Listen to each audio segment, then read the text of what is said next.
To be honest, this game has like a sterling reputation as like one of the absolute classics of, like, one of the, possibly the best game of all time, depending on who you ask, and I'm not necessarily gonna disagree. It's very, very well designed in a lot of ways that, frankly, I don't even feel qualified to go into. If you want, I'm sure there's LPs out there that are much more by people who are much more knowledgeable of the game and more qualified to extol its virtues in a more sort of knowledgeable fashion. But yeah, I can certainly appreciate all the good things that it does. It's just, I wouldn't list it as one of my personal favorites. I do like the game. I like it a whole lot. But it's not really the kind of game that I find myself coming back to like super often. Like I said, I've played it, beaten it maybe 6 or 7 times over the years, and I first played it, like, what, this came out in 1994, it was probably 95 I played this. So, and, oops, shit. I am actually, if I'm not careful, I am actually gonna start being pressed for time. But this right here was actually the very first sequence break that I ever figured out playing Super Metroid. Basically, this wall jump is a technique the game kind of teaches to you later in the game if you go into a certain area that's kind of, not exactly hidden, but it's not required. It's sort of like an optional side area where these little critters teach you how to wall jump, kind of. And it's not like an item like the other upgrades that Samus gets throughout the game. The wall jump is just an innate part of her moveset. It's just kind of tricky. Basically, it's not like a glitch like the Mockball or anything. It's just kind of a little technique that they threw in there that you're not gonna know about. It's not in the manual or anything. It's just a little kind of a secret, really, that the game teaches to you later on. But once you know it, the game just, the first time you go through the game, like from the beginning, knowing how to wall jump on command, so many things open up to you, and that's like one of the greatest things. And there are other moves, sort of more obtuse ones, like vertical bomb jumping and Crystal Flash, I think, which I don't know if it's, Crystal Flash I think is maybe useful for a suitless, for beating Norfair without the Varia suit or something like that. I don't know. Basically different secret moves that you can do that really let you just do things completely out of order, and makes it's sort of like the way you normally progress through the game. It's like you find an item and your mind just kind of reels with the possibilities of what this means. It's like once you get the super missiles, it's like, oh, this opens green doors, and yeah, it takes out super missile. Well, actually, super missile is a bad example, because I don't think you actually come across any areas that are blocked off to you with super missiles, but Speed Booster is the really big one. It's like, the first time I got the Speed Booster, it's like, oh man, I remember this, yeah, that room way back in Brinstar, where you saw me Mockball through. Normally you need the Speed Booster to get through there. And, oops, I wasted a super there. And yeah, just I can't actually remember any offhand. I had a better sense of the layout of the map in this game way back in the day, but back when I got the Speed Booster, it's just I kept thinking like all these areas I could go to that I couldn't before, and it's kind of like that with the wall jump throughout the entire game.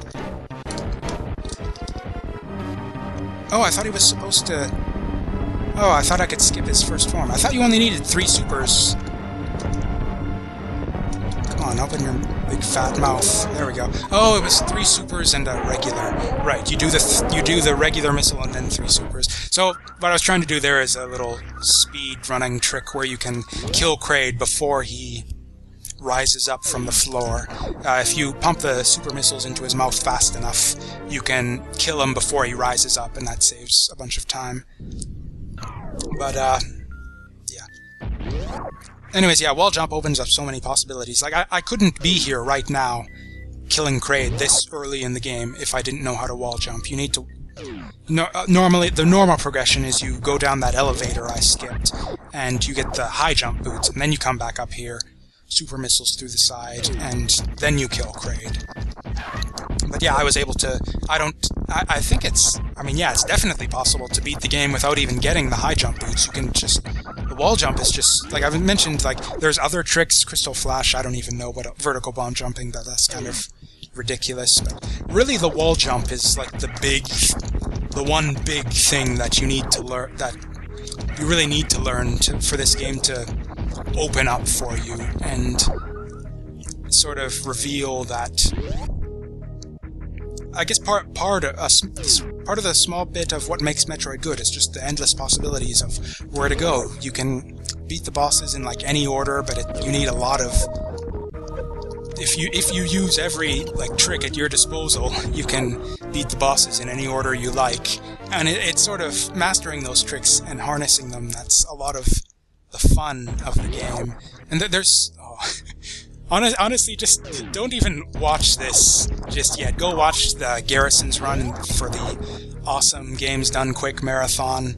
That's just really amazing, the kind of...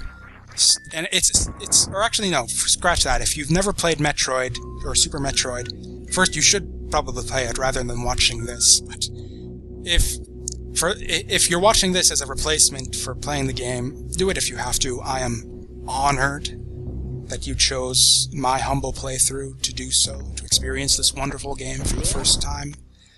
But yeah, after you've seen this, and I'm like showing you a bit of...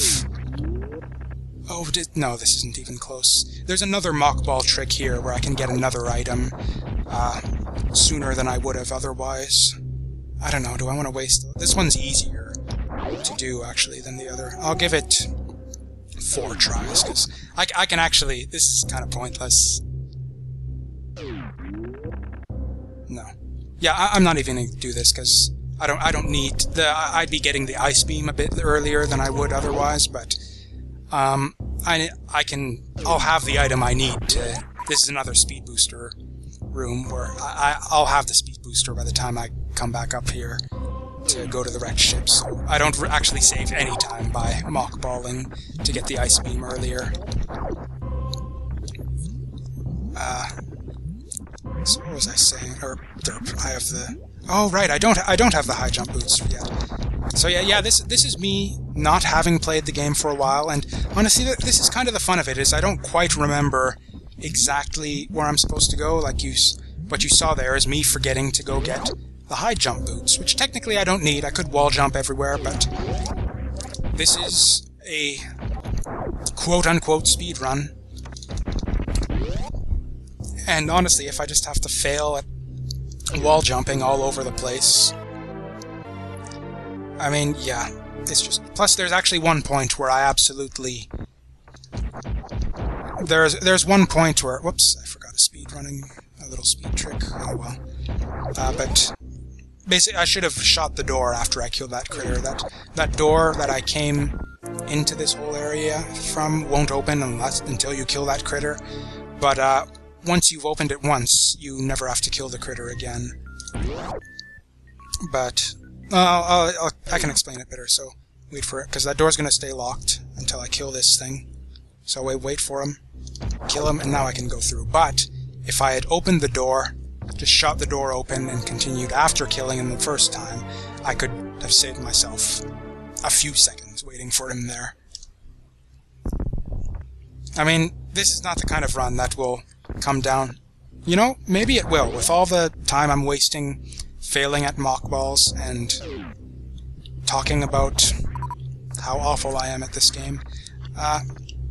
I'm decent at it. Honestly, I guess that's sort of what I was...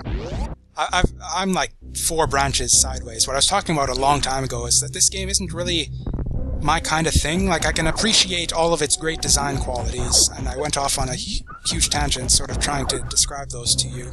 But the main thing for me that prevents me from wanting to come back to it over and over again as often as like I know there are people who like play this game like several times every year. I come to back to it maybe once every couple of years, and for me it's just kind of it's sort of on the large scale of things. It's beautifully the way this game is just put together on the macro scale is just beautiful, but it's the moment-to-moment gameplay that just kind of doesn't do it for me in the way that a lot of sort of more standard platformers, like your Sonics, your Marios, your Contras, those kinds of old 2D classics.